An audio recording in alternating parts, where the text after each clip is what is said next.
باش 5 جويلية 1962 هو يوم استقلال الجزائر. بصح قبل ما نبداو حبيت نقول ربي يرحم الشهداء اللي ماتوا على جال بلادنا باش حنا نعيشوا ونكونوا واش رانا اليوم. ودوكا نوليو لموضوعنا.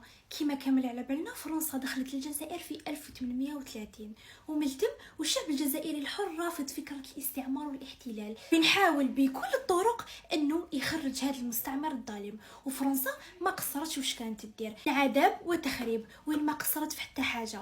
سياسه الارض المحروقه، قتلت الناس، غرقتهم، حرقتهم وهما احياء، ودارت الكثير والكثير، ولحقت بها حتى انها مارست النووي في بلادنا.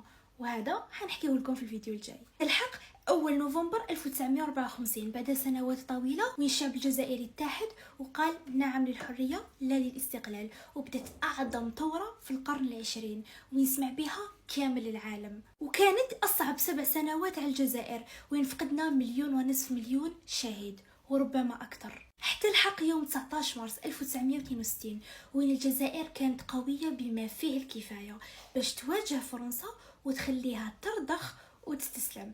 وهذا كان بعد مفاوضات إيفيان نتفقوا على وقف إطلاق النار.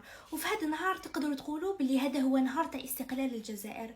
لكن جبهة التحرير قررت أنها تعلن استقلال رسمي يوم 5 جويلية. بصح قبل هذا الاستقلال الرسمي كانت كاينه حاجه من قبل في 1 جويلية اللي هو الاستفتاء الشعبي. هذا الاستفتاء سقساو الشعب هل راك حاب الجزائر تكون حره مستقله دوله ولا تقعد تبع فرنسا، واغلبيه الشعب صوتوا للاستقلال. وبعدها جبهه التحرير قالت لهم كيما دخلتوا في 5 جويلية 1830 تخرجوا في 5 جويلية 1962. وهذا هو السبب علاش حنا نحتفلوا بعيد الاستقلال في 5 جويلية. وهذا كان رسالة كبيرة لفرنسا لرد الاعتبار انه كيما دخلتوا باش تغلبونا رانا خرجناكم منهزمين. ولازم تعرفوا انه فرنسا في هذاك الوقت كانت غرقة كحلة وين كانوا عندها خسائر كبيرة مادية وبشرية، والرأي العام العالمي كان كامل مع الجزائر وكان يضغط على فرنسا باش تخرج من الجزائر.